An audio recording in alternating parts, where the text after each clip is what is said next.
She lunged forward just as the trash bag split, oranges rolling across the pavement, a glass jar shattering at her feet.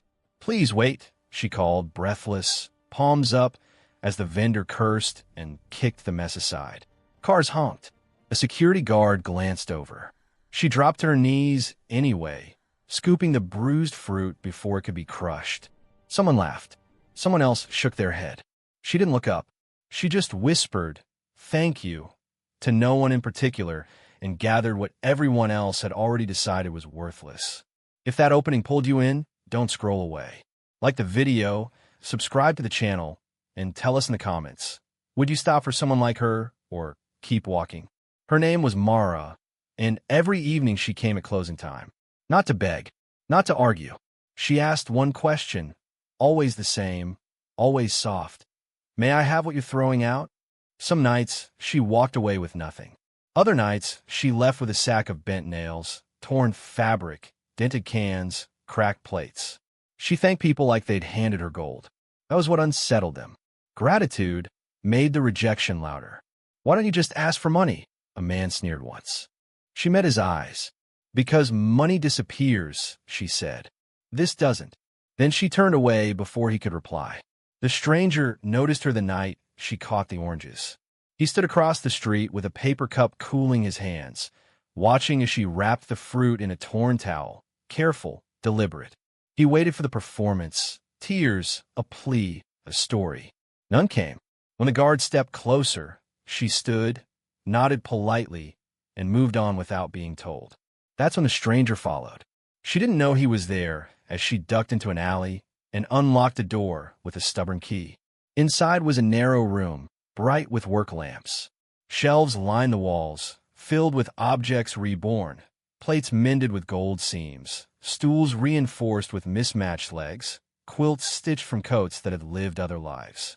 She set the oranges on a table, tested each one, smiled at the best, and set the rest aside without complaint. The stranger cleared his throat. She startled, then steadied. "I'm sorry," he said quickly. "I didn't mean to scare you." She crossed her arms. People usually announce themselves when they follow someone. He winced. "You're right. Why do you ask for trash?" She didn't bristle. She considered him. "Because everyone has too much," she said.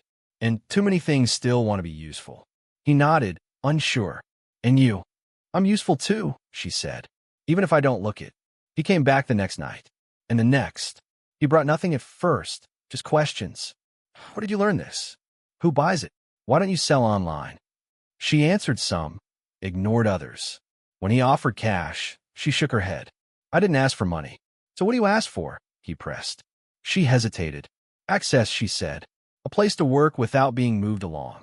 He owned a closed-down print shop 2 blocks away, dusty and quiet. "You can use mine," he said, then added quickly, "No rent. Just keep the lights low." She searched his face. "What?" He shrugged. "I'm tired of throwing things away." The shop became her engine. Word spread, not with ads, but with touch. A bowl mended so clean it looked intentional. A jacket warmer for its patchwork. Orders trickled in, then rushed. She worked late, hands aching, heart loud. One night she dropped a piece and cried, sharp and sudden. "I can't keep up," she said. "They'll get tired of me." "They won't," the stranger said. "But even if they do, you'll still know how." Pressure brought shadows. A supplier demanded payment up front. A buyer backed out. A blogger posted a sneer, romanticizing poverty. The comments stung. She stopped sleeping. "Maybe I should quit," she said one dawn, staring at a half-finished table. The stranger leaned against the doorframe. "Tell me why you started." She swallowed. "Because when my mother died, all I had were her things," she said. "People told me to get rid of them. I couldn't. Fixing them felt like keeping her voice." He didn't speak. He just set the kettle on. The turning point came fast. A gallery owner walked in unannounced, ran her fingers along a gold seam, and smiled. "This isn't salvage," she said. "It's philosophy." An order followed, then another. The shop hummed. Mara trained 2 neighbors who'd been ignored as long as she had. She paid them first. On opening night, the room filled. Cameras flashed. Someone asked the stranger, "Is this charity?" He looked at Mara, steady at the center of it all. "No," he said. "It's work." When the applause faded, she found him by the door.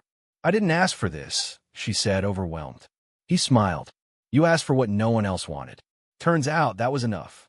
If you've stayed this far, like the video and subscribe for stories that prove small choices can change everything.